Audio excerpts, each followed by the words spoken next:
Hello, hello. Hello, how are you? I'm good. I How are you see, doing today? great. I see your note taker. Can we put it? Yeah, I thought I turned that off. Let me figure that out. One second. I'll get it out of there. Yeah, we don't want to see it in the. No, no. Why is it? Jose, I'm gonna come right back. I can take it out. Can you? Okay. I'm Give me not some seeing where to seconds. kick it out. I hit the do not allow automatically in, so I thought it would not be here.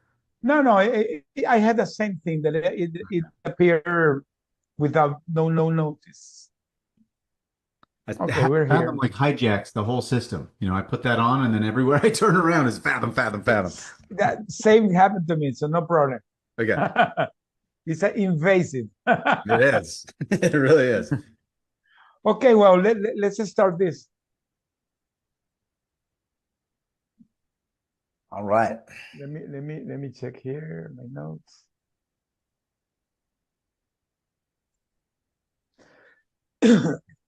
How long do you generally like to go?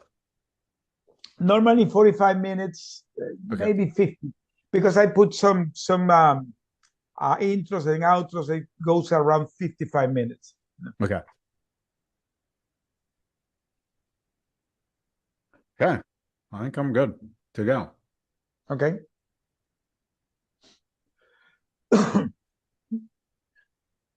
Okay, let's start.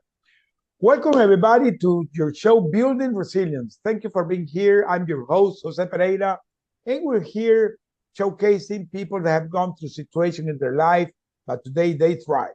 So I'm having here a wonderful guest that I'm going to have with me. His name is Justin Lund. So I want to introduce Justin because he has a really interesting story. I remember that I always mention the way I met the person. So we did like a pre-interview that it got so how to say it, for me was really so interesting that I said, oh, we should have recorded this as a podcast, because so Justin, without no further ado, introduce yourself. Yeah, well, thanks for having me, Jose. It's good to be here, and I look forward to see if we can have just as fun of a conversation as we got started last time. I'm sure we will. It'll be fun. Yeah. So let's just start. I do this in several segments. My first segment, I talk about what is your early life. So those pressure and those paths that you had with the addiction, because the addiction really marked you. So let's start this. How was Justin when he was a kid, and what happened to him? Yeah. Well, I grew up in a large family. I'm the last of nine kids, and we grew up in Utah. We were part of the Utah religion, the Church of Jesus Christ of Latter-day Saints. There's a lot of social stigma and expectations within that faith. There's Mhm. something called the word of wisdom, where you're not supposed to drink, smoke, drink coffee, do drugs. And all of those things are very prohibited. Um, and so that was just part of my upbringing, ironically. And I noticed my brothers as I was a kid, again, the last of nine. I was the caboose of the family train. And as I was 7, 8 years old, I saw my brothers kind of rebelling against that path, which just kind of started planting seeds. I think I didn't realize this at the time. I'm 8, I don't know, I don't know Mhm. much, but it began to kind of plant some seeds that was the normal path, to be a man, to be big and strong. You don't do what somebody else tells you to do. You do what you want to do, and what you want to do is Mhm. probably the opposite of what everybody else tells you to do. And to be completely honest, I developed this bad habit, Jose, of actually doing, and this took a lot, this took many, many years and decades to come to an awareness of this, that many times I even did the opposite of what I wanted to do because what I wanted happened to align with what everybody else wanted me to do. Yeah, And when you get that dumb, like that's a bad place to be because you literally are doing things opposite of the way you want them, but you're doing it out of this place of just, disregard and just trying to be a rebel, you know? yeah. So You those are want to some, go against the odds. Yeah. yeah, go against the grain and be an outcast kind of a thing, you know? So Yeah. then you're in that thing, and where did the addiction, all this stuff came to you? Yeah, so as I grew up, I kind of dabbled around and went down that same path in high school as I became a little older and got into high school, 16, 17, 18 years old. My father passed away suddenly at 19, and that kind of course corrected me and got me back onto, I just immediately stopped doing any of those things. I moved back in with my mother I was the only child in the family, wasn't married, so I moved in to kind of support and be with her and to provide some companionship there. And that was a great time of life, but I wasn't going to do that kind of stuff in my mom's home. And it lost all interest just to the snap of a finger. But then it was later on in life, in the next kind of chapter, as a few things developed in my life story. I was dating a young lady. We got pregnant, and that kind of fast tracked some plans to provide a home and household, and responsibility was kind of, I'm here. I am. I'm this LDS church. I've got these beliefs that if that happens and you make those choices, you have to be a man and stand up now and answer for those things and provide. So I was working in a job in sales at the time, and I liked it. I was pretty good at it. I like to communicate. I liked psychology. I liked the Tony Robbins books, the Zig Mm. Ziglar, all those things. So being in sales just was kind of like I was a mini version of those guys that I thought I'm just going to try to sound like them as much as possible in my sales pitch. So I liked it, but as the pressure to pay a mortgage and all those things started to mount, it got a little more serious. And as it got serious, I needed to try to take it more seriously. And that environment was very stereotypical, what you might expect you've seen Wolf of Wall Street and some of these Mm. things. Okay, Mm. there's a lot of that going on. So a lot of Mm. behaviors that are very drug intertwined and drinking and partying. And so I was trying not to get involved too much with that, but So you were living what we call in Spanish la vida loca, the wild life. that's, yes, indeed. Living la vida loca, Yep, Ricky yep, I Martin. love it. I love it. Absolutely. So that was definitely going on. But my choice and my rationale at the time was, well, I'm not going to do all these other drugs that everybody's doing, but pain pills can't be that bad. I mean, they come from doctors, and that was just kind of my rational, my way to justify But it. why painkillers? Why painkiller and why not cane, for example? Yeah. Well, again, I didn't think it was as bad, Ah, okay, okay, okay. And so that seemed like a safer way to go. And I had no idea just how addictive and like insidious that substance is. I mean, it really grabs you and makes it physiological, a psychological addiction. Like it's really bad. How was to the audience? Try to they can understand how is the emotional and the physical feeling when you were with the painkillers. Like when I was doing them, or how what feels to No, be no, when addicted to you were them. doing it, what was the sense? What was the effect? Yeah, it just felt like, well, we'd have a saying in the sales environment. We'd say we'd be getting in the zone with quotes, right? Like, I'm going to take a pain pill, I'm going to get in the zone, and then I'm going to get on and pitch this deal. I'm going to close this deal. So it was very performance related, and it just gave you, it's similar to maybe having one stiff drink. Okay. You're not really messed up. You're not inebriated beyond the point of being able to control all your faculties and be reasonable and resourceful. but you're kind of tuned up a little bit, you know, and that's why we called it, you were just in the zone, you know? Okay. And that So it was, was very popular into the sales people. it was, yeah, Oh very. yeah. Oh wow. Interesting. Yeah, because you'd kind of get in that zone, and it's the more positive way that you hear about athletes talking about flow state and things like this. Mm-hmm. That's kind of what we would relate it to. Like, we're going to get in the sales zone. We're going to take this pain pill and we're going to kind of get our mind really locked into what we're doing here without other distractions. And then we'll make sales. We'll close deals. We'll make money. Like it'll be fun to do all those things at the same time as financially rewarding too. Yeah. So that's kind of the feeling that was there, and that behavior went on for years. When you discovered that you really was addicted. It was probably my I was my first child. We were having our second child when my first child was 2, and so it was probably just before that. Maybe with my wife getting pregnant with our second child, and maybe a year and a half into our marriage, and I realized, okay, this has gone from one every few days to one every day Wow. to one every few hours to, Wow. I can't really get out of bed unless I know I've got a few to kind of get me going. And so just Wow. to feel normal now, Jose, it required a couple of pain pills just to get So you back to, had to be increasing the dose, to keep. yes. Yep. Wow. Yep. Wow. Yep. And Wow. so the dose, it went from increasing the dose to increasing the potency of the kind of pills. So it started with like a Lortab, kind of something on the smaller end, and then it started getting up into these Oxycontin pills that were Wow. they were very, very strong, like compared to these others, So the dosage went up, frequency went way up. But then when that news came that we're gonna have our second child, I'm like, okay, this is growing out of hand. This is getting out of whack. So I would try to. I don't know if you know anything about the withdrawal from that process, but if you've seen movies like Walk the Line about Johnny Cash or any of Mhm. those, that is a pretty good depiction when you're laying in bed and just shivering, shaking, convulsing, but yet you're pouring sweat and just Wow. miserable. I mean, it's terrible. It is terrible. And that's just the physical part.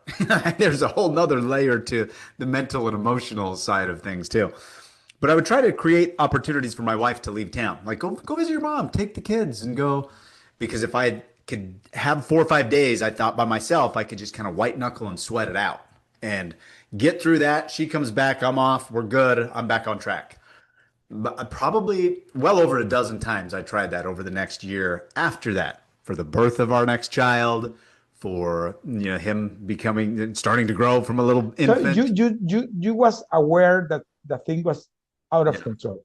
yeah, yep. And I am trying my hardest to get out of its clutches with like these little engineered little retreats. Like, why don't you go see your aunt in Seattle and go away and I'll sit here and sweat it out for 5 days while you're gone. And maybe by the time you get back, I'll be through the worst of it.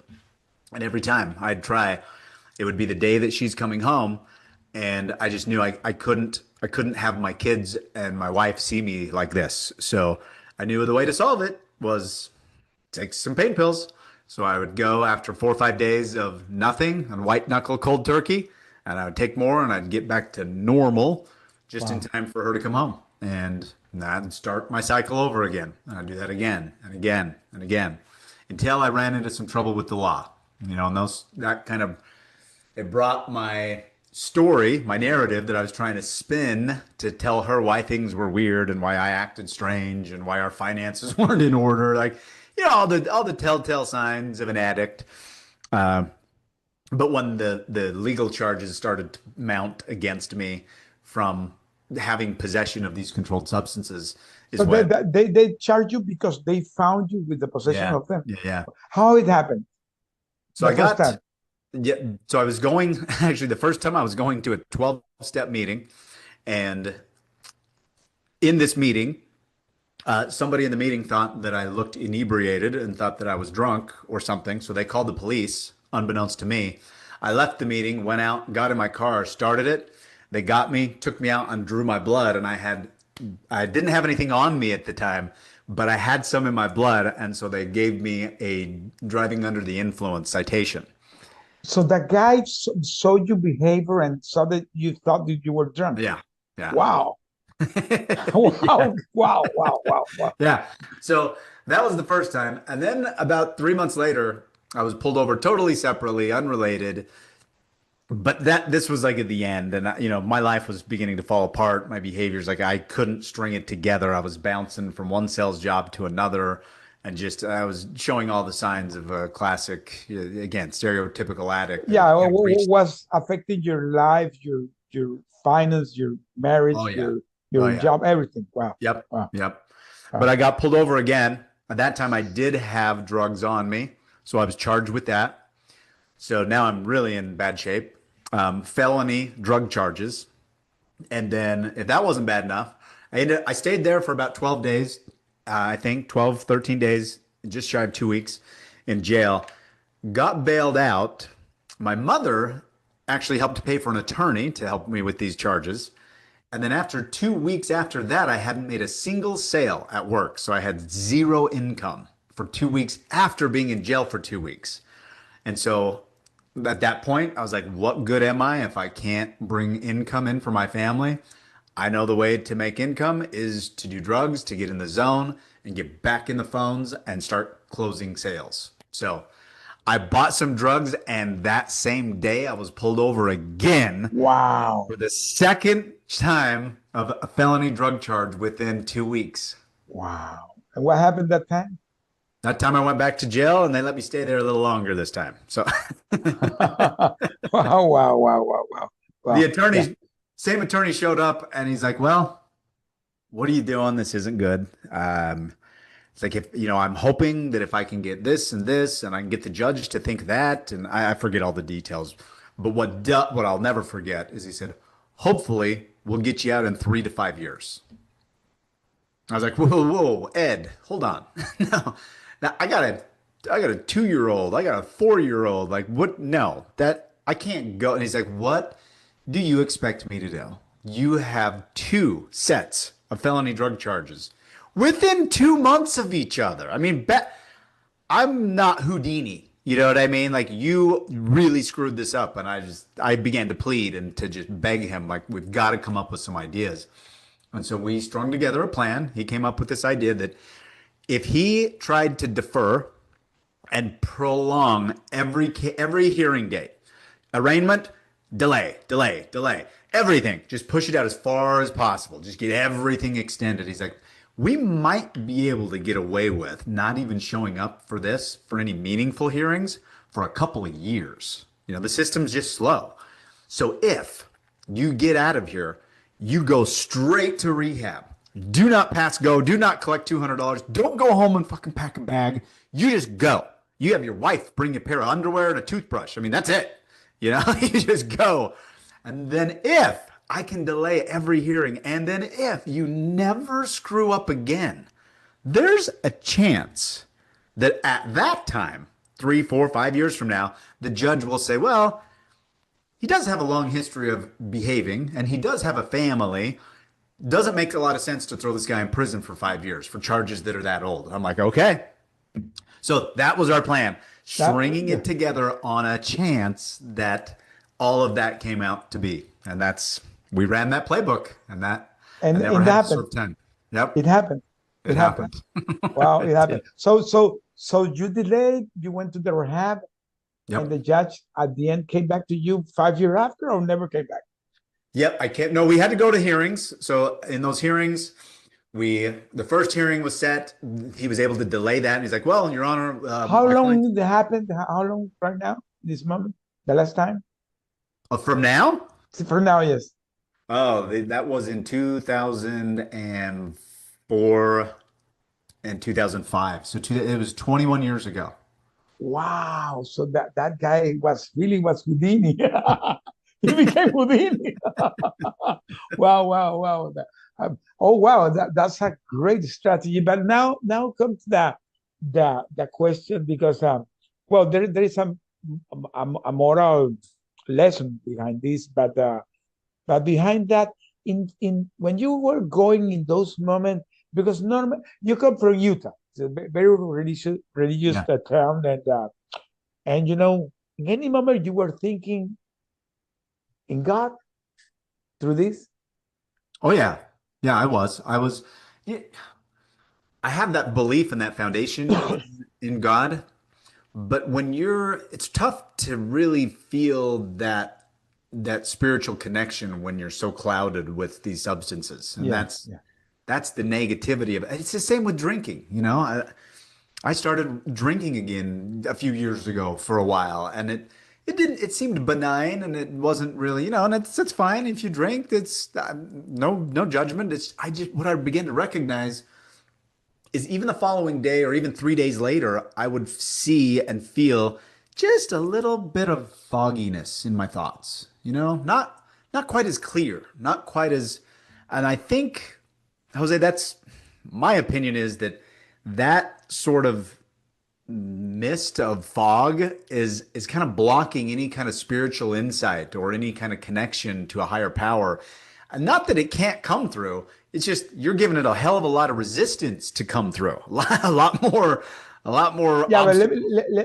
I make the question because let me tell you, I have seen in my church there are a lot of cases of people that have been through a big addiction problem, and they have come back because they discovered that they only got good care, and they have years being clean, Yeah. and when you hear their testimony, you say, "Wow!" Well, so really, God really can restore people because I've seen cases that you cannot imagine what was these guys 20 years before, Yeah. Yeah. and now some of them even are pastors. Yeah. Yeah, for sure.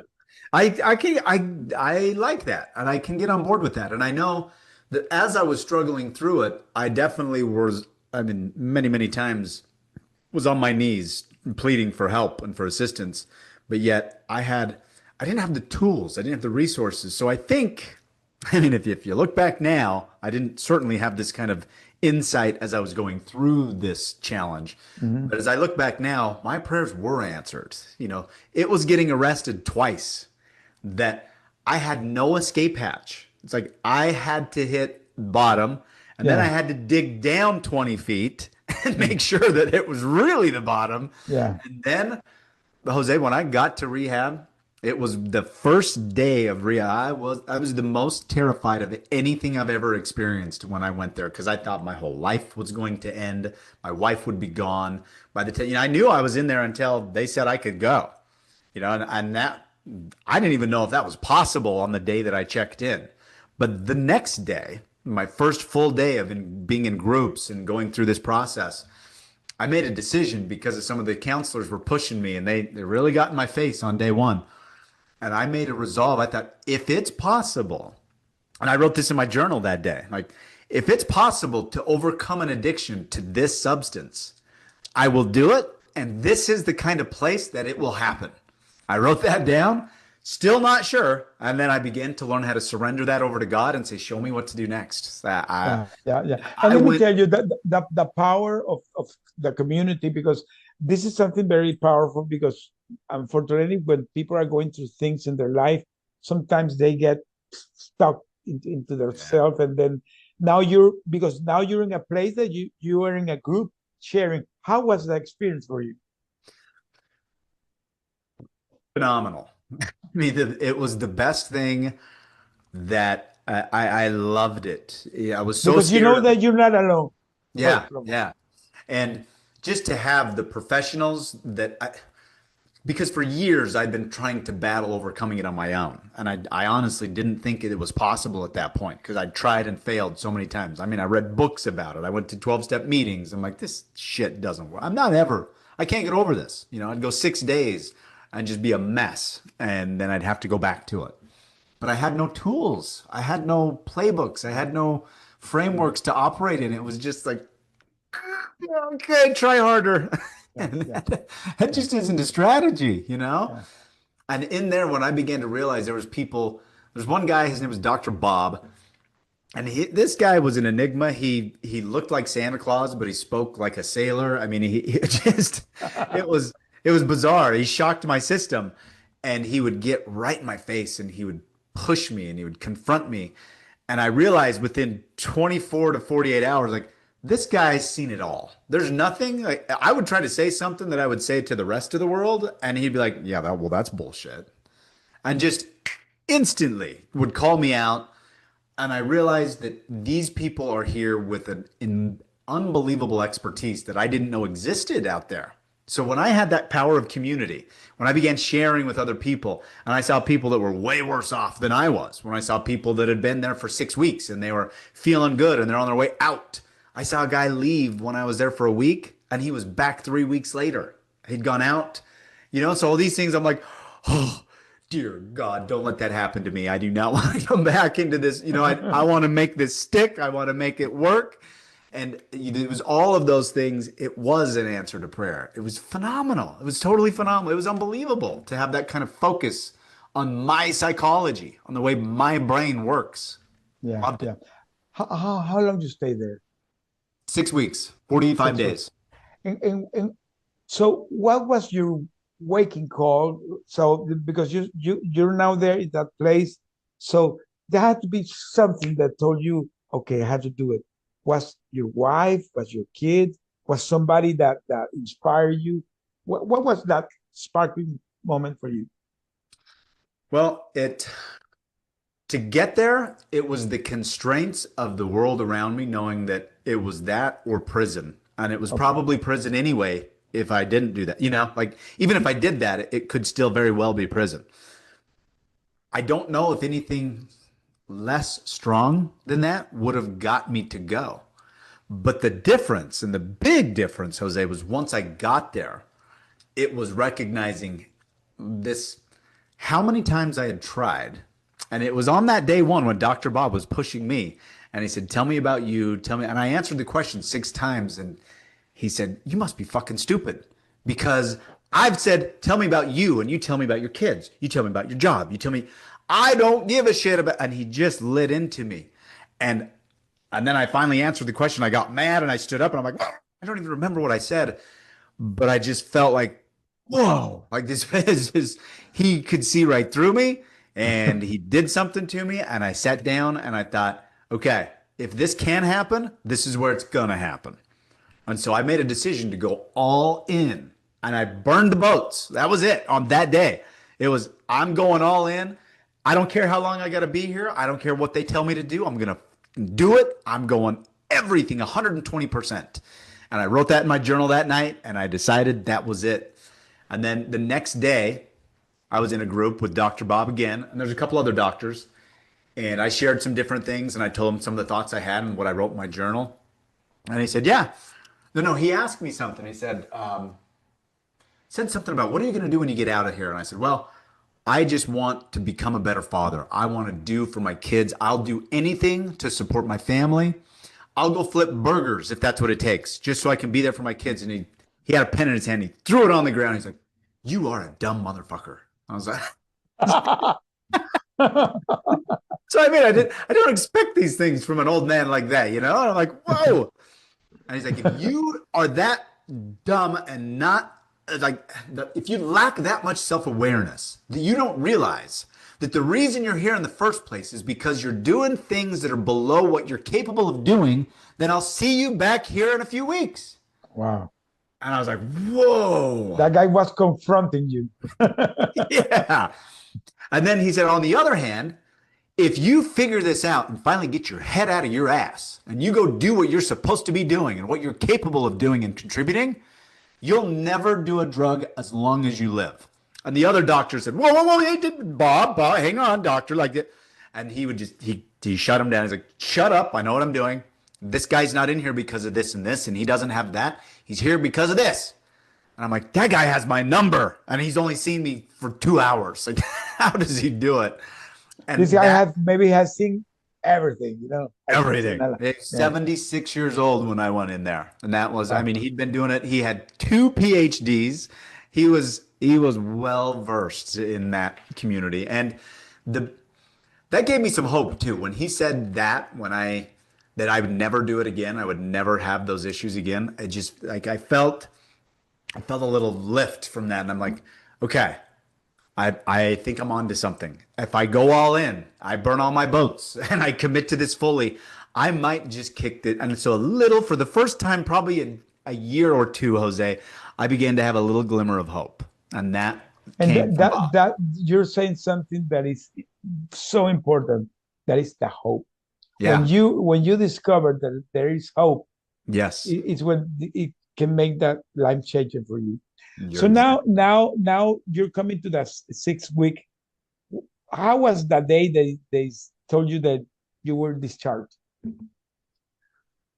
Well, there's an important part that happened about 2 weeks before that. Um, that was a good day. But 2 weeks prior to that, there was a shift in what they were having me focus on, and they kind of started putting me in different groups with different people because I was feeling great. I mean, I'm sober. I got these chemicals that are kind of flushing their way out of my system, and I'm sleeping naturally without drugs, without alcohol, without anything, and getting a good solid night's sleep. I'd wake up and just feel like, whoa, this is good. My receptors for serotonin and dopamine were starting to work naturally instead of relying on all this stuff. And then they started saying like, well, what are you going to do when you get out? And how, what's life going to be like? And I'm like, oh, it's going to be great. I can't wait to see my kids and my wife and my pet. And they're like, hold on. I'm like, well, what do you mean? Hold on. What? This is going to be a great day. And they're like, let's just remember, when did they see you last? I'm like, oh, yeah, I was wearing an orange jumpsuit when they saw me last time. And they're like, Wow. yeah, exactly. Like you were kind of a piece of shit when you came in here, and you've been doing great, but you've been working on yourself for 12 hours a day, 7 days a week for the last four weeks. Like that's a lot of work that you've done, and they haven't done any of it. And they haven't witnessed any of it. And they haven't. So you're going to come out and they're going to see your face as that guy The wearing the. same piece of shit. If they wouldn't have taught me that, Jose, I would have been cooked, completely smoked. Like that was the difference that kept me from from ever relapsing, from ever going back into that situation or ever touching a drug again.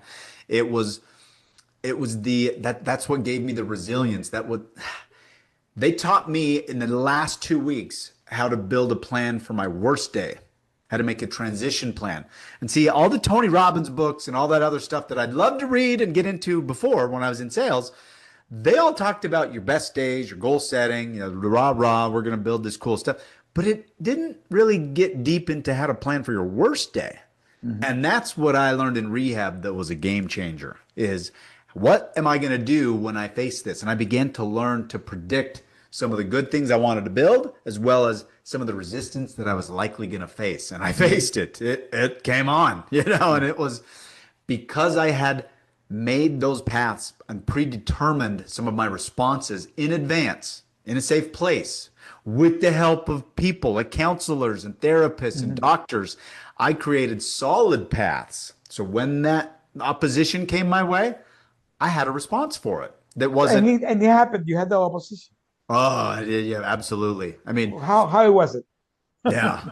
Okay, so Jose, we were living in a house that when I went to jail and then straight to rehab, we had this nice house up on the hill. It was mortgaged to the hilt, but it was a nice house.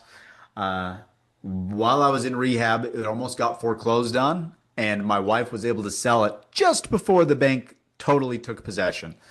Didn't make any money on it, just enough to buy the cars were repossessed. She bought a used minivan with the money that she made from the house. That's all. It was like $8,000 is what she got to take away from the house sale. The whole time I'm in rehab, I wasn't a part of any of that whatsoever. I think I signed a power of attorney once so that she could do everything and not need my signatures. Uh, Otherwise, it was all up to her. So now I come out, I'm feeling great, but we come out to go into my mother's two-bedroom house with two kids. The two kids are in one bedroom. My mom is in another bedroom, and we lay a blanket out on the living room floor to sleep. And Wow. we lived in those conditions for about 8 or 9 months. So there wasn't a lot of love I mean, every time we'd get ready for bed, it's a reminder of how I've fucked up everything for our family and how big of a piece. So just to get grocery money, She was working at Walmart bagging groceries for $9 an hour, I think, working a couple of shifts. But mind you, Jose, what I learned in rehab is that I need to go in on myself. I need to build something. I can't just change. I can't trade my time for dollars because that's what starts to lead to my demise. My Mhm. addiction was really fueled by that. And it started early in our marriage that she wanted me to be a dentist or somebody with a 401k. And I'm like, yeah, lady, that's not my that's not my thing.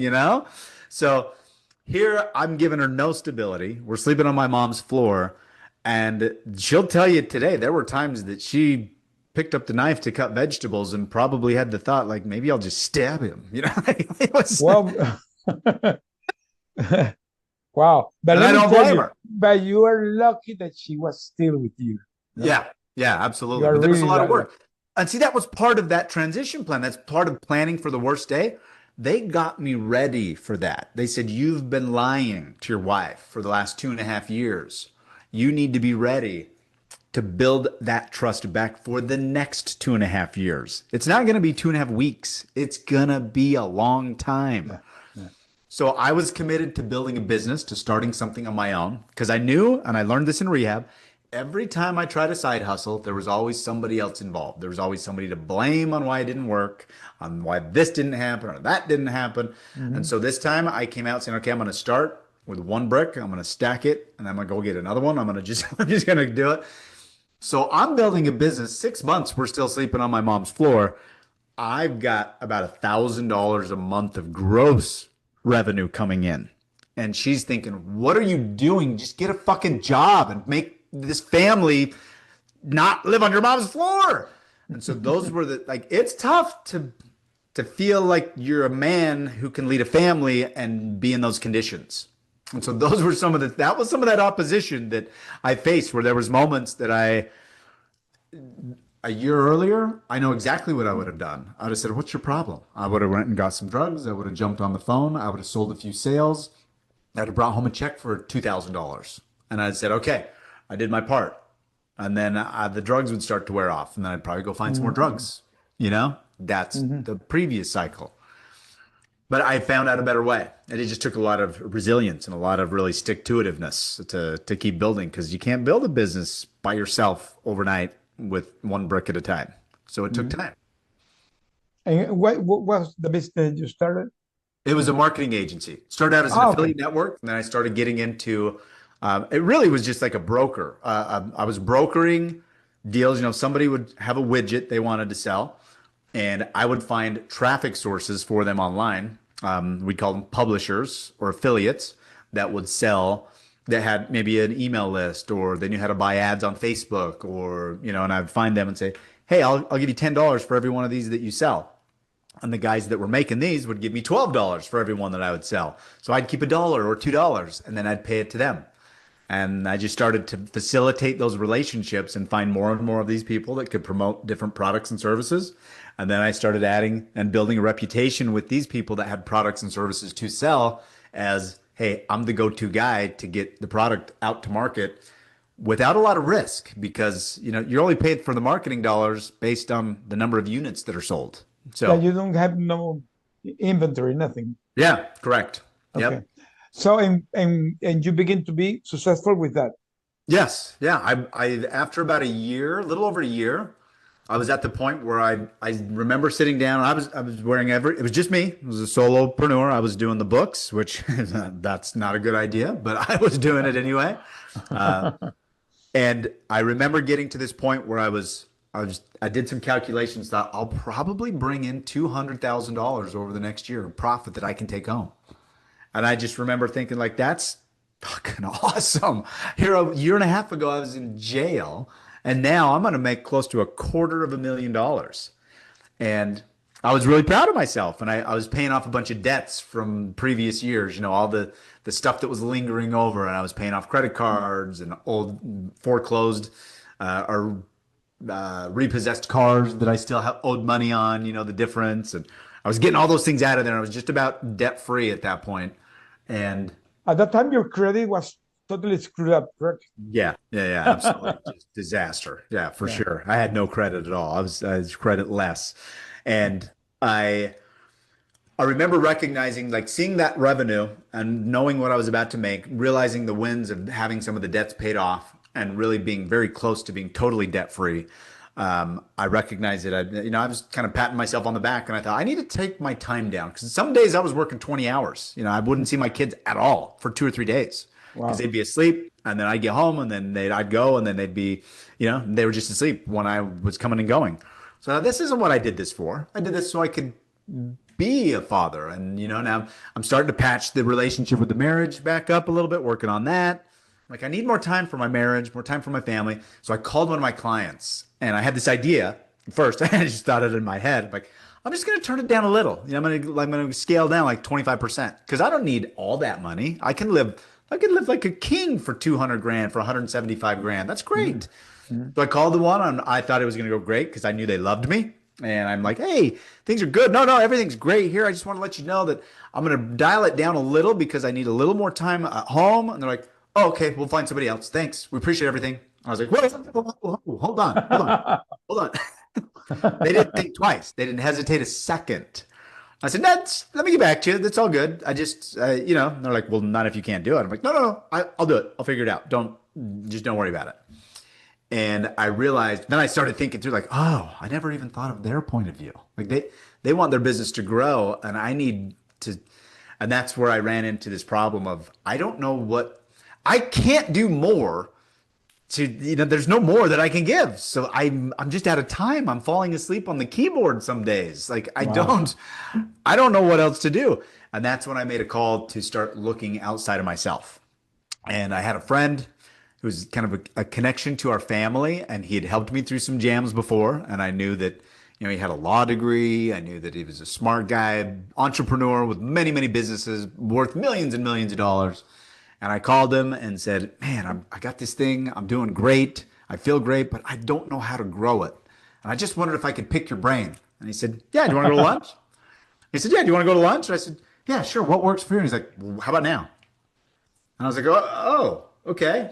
And then he said, yeah, come over. I'll buy you lunch. We'll talk, catch up. I want to hear how things are going anyway.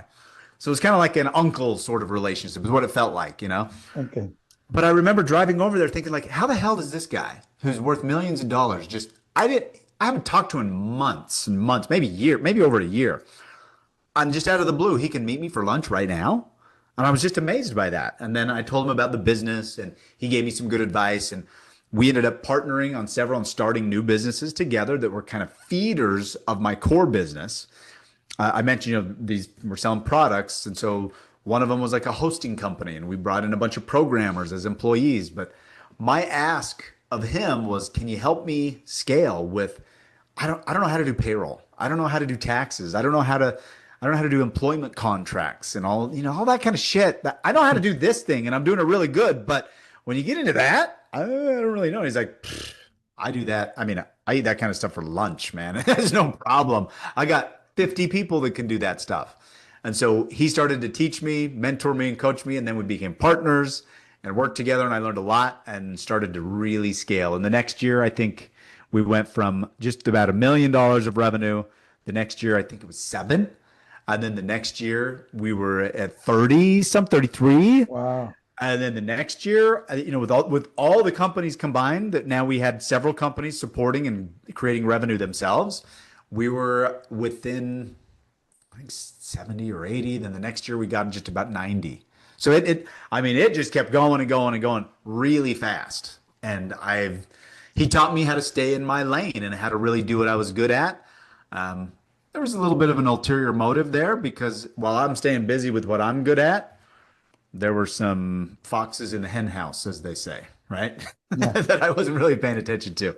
So so so so you were in a jail in a couple of years after. Now you're doing $90 million figures.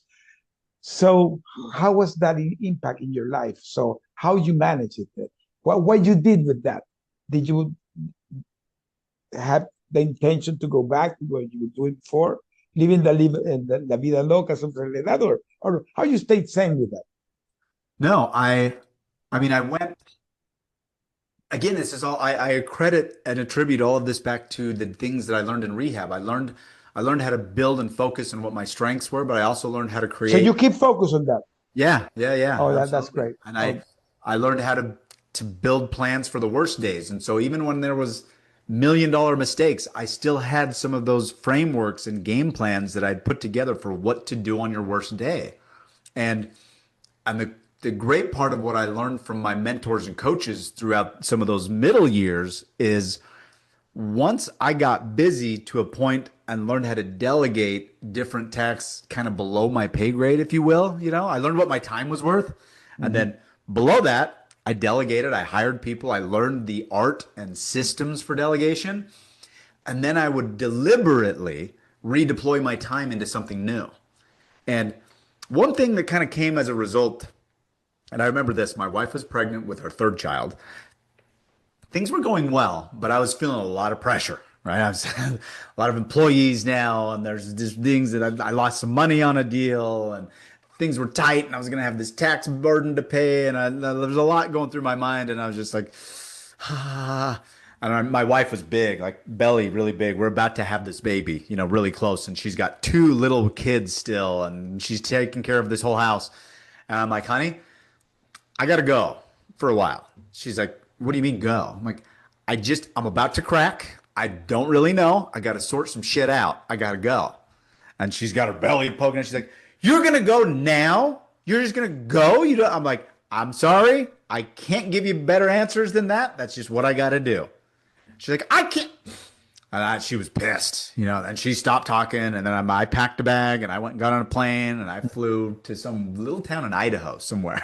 I just picked a place and I went to Idaho. I got a hotel for like 5 days and just began to like quiet my mind and get through some of the work that was piled up and then started to plan some things deliberately. But then I relieved the pressure and I didn't do drugs. I didn't drink. I didn't do anything that normally would have been my pressure release valves, Mhm, quote mhm, unquote. mhm. And I came home and I was like, just a different guy. And she recognized that I was a different guy. So the cool thing about that is years later, even now, 20 years later, once in a while, she'll say, you know what, you should probably just leave. I'm like, how dare you? Don't talk to me that way. But I know when she says things like that, that it's because I haven't mastered it. I still need these moments for sure. And one of them was just last week. I left for 4 days and I went and got a hotel 50 miles But let me away. tell you that is smart. Sometimes you need some time off with yourself, Yeah. to hear that inner voice and yeah, Yep. yeah. For It's sure. it's like a detox. It is. It is. But I would say anybody that's listening that's doing that, if you're married, just make damn sure when you get home, you're way better than when you left. Like Oh yeah, of treat course. your spouse much, much better than when you left. And you'll kind of keep that path lubricated to maybe have that happen again in the future without a lot of chaos in life. And now comes the moment because we're almost coming to the end. But you have the moment that happened with your mentor. What happened with your mentor Yeah. after you doing a lot of money together and all Yes, this yeah, stuff? yeah. We had several businesses that we owned together, 50-50. He was managing a lot of the revenue from my primary business, which was by far the biggest one. But then the market started to shift and the economy in 2009 started to look a little bit shaky. By the end of 2009, we had a full-fledged credit, housing crisis, liquidity dried up. Mhm. We had accounts that stopped paying, that our clients were going bankrupt and insolvent because they couldn't get lines of credit to pay for their marketing. And when those signs started to show up, like the short version in the interest of time is he ran off with all the money. So whatever was left of liquid cash was gone. And I went and had another lunch with him. And there was always a reason why, and I mean, looking back, if you would have been there by my side, you would have said, what's wrong with you? This guy's there was a lot of clear signs, but we were such You were good having friends. a lot of red flags and you didn't see it. Yeah. And because of the just the relationship, we ate dinner together as families multiple times a week. I mean, it was a very close relationship. And so after I realized this is probably going bad, there was right at the end, there was about $1.6 million that left an account. And again, there was always a reason. The FDIC was closing banks, and going in because there was a lot of liquidity issues. Mhm. And so that last 1.6 left, and I called him and said, what just happened? Why did you do that? And he said, the FDIC is coming in. I got a tip that they're coming into that bank too, which had already happened on multiple banks that we own. So I knew that there was a real threat, but he was using it as an excuse to just drain the last operating account down to only a couple $1,000s.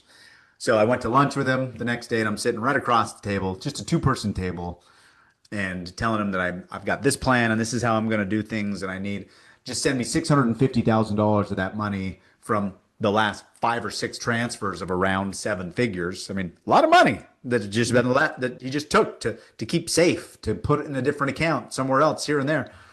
And he's like, "Yeah, great. You're so awesome. That's a great idea. You're going to make so much money." And in hindsight, I realized that he never said the words, "Yes, okay, I'll transfer it back." But the next morning, there was no money in my account. And so I called him. He sent me the voicemail. I texted him and said, "What's going on?" He said, "Sorry, can't talk on the runway headed to Hawaii." And I was, Wow. yeah, I was just having lunch with him the day before. I didn't know that he was going to Hawaii. And I'm like, "Well, there's no money." And he's like, "Can't talk. I'll call you when I land." And then I have no communication with him while he's on a 5 or 6 hour flight. And so I'm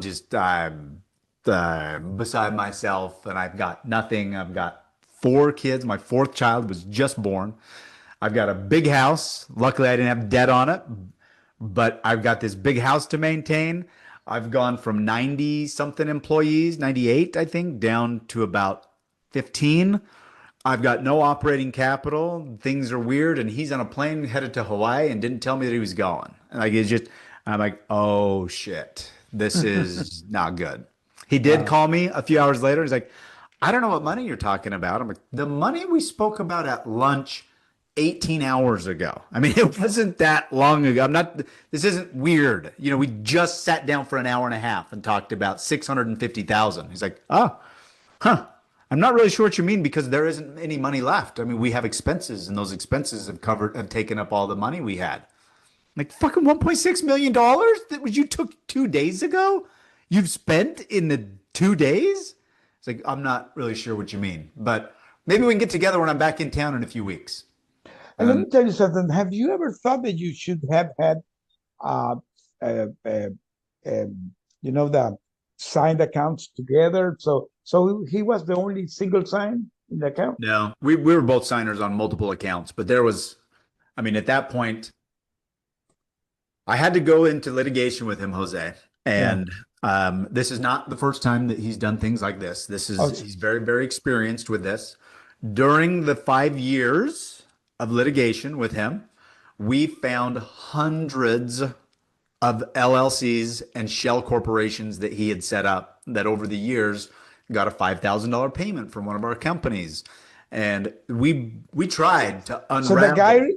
became to be a scammer, a real Yeah. scammer. Yeah. We tried to really track down some of the money. Um, and I don't even know if it would be possible, but there was a cost benefit. I mean, we couldn't chase 200 and something entities, literally, Wow. that he set up, that he ran. Some were Wow. based in Utah, different states, offshore, Caribbean islands. I mean, it went all over the place. And so Wow. we had forensic accounting trying to track down where this money went. Um, but at that point, my goal was not to try to get all my money back as much as it was to get the taxes that he didn't pay on the Mm. companies that I owned because I had the responsibility. And so that's Wow. that's what pushed my hand is I went and saw an attorney and an accountant. They looked at my tax returns. They asked me what some of the revenue numbers were, and they said, "Wow, you have a real problem because the tax returns that were filed under your company names are 2, 5, 7% of the revenue that you're estimating you did those years." So it wasn't just like a little rounding error. It was, I mean, one year, $30 million. The tax return showed 280,000 or 300,000 or something like that. I mean, it was so much off because then there would be more money for them to take, right? Yeah. So so that was what gave me, I mean, I didn't even, my signature wasn't on the tax return. It was somebody signing my name. And it clearly was, but it doesn't matter. Like Jose, Uh-huh. when you're at that point, the IRS just wants the tax that's owed. Yeah, And if yeah, you were dumb enough, like me, to not have safeguards in place, then so I had to go through that process because once again, the attorneys and the accountants said, well, if somebody ever comes to look at you and audit you, you will go to prison. yeah. You owe millions. Justin, this is unfolded really fast. We're coming to the end, unfortunately. So yeah, so we really took it. That's a fascinating. The second time I hear it, really fascinating. But now as a wrap up, as a closing, because of course you went to a lot of things. That so, what is your path today, and what will be the recommendation to my audience? As because you have a lot of wisdom right now of all you went through. What will be your final thoughts in all of this? Yeah, I would say that probably the most important thing in my life has been to have a plan for when things don't go according to plan, to have a Mm-hmm. process. Okay. Um, don't just turn over the reins to somebody and just not pay attention to it, but to have a system. And I have a framework for that worst day system. And if that's something that anybody listening feels like could be beneficial, just come and find me on Instagram. It's Justin Lund and DM me the word system, and I will send that playbook to you for free. It's just something that I'd like to Today help. you're a coach, correct? So you're Yeah. you're you're Yep. you're, you're coaching the people how they can uh, do better in your life through the Yep. path you went through. So where the people can find you in Instagram, and do you have a webpage? I do have a website, but Instagram is where we're putting out content every single Okay, day. So, and okay, I'm okay. I'm personally involved in that with all the DMs. So if you have a question, if there's anything there, come and message me. I love connecting with people. And I think, Jose, just to wrap up, my I have been through a lot, and I'm grateful to be here and have some good stories to tell. And if my calling now in life is just to try to help people avoid some of the missteps and the mistakes that I've made because there's a better way. You can learn through trial and error, or you can learn from people that have, and I've done both, and I'll definitely pick learning from people that can show me the way you faster. you can show people how to do things without having to go through all the process you went through. So Yeah. yeah, these are to go guys. So Justin, this has been wonderful. Thank you for being here. It's gonna be fascinating. So thank you for being in this show.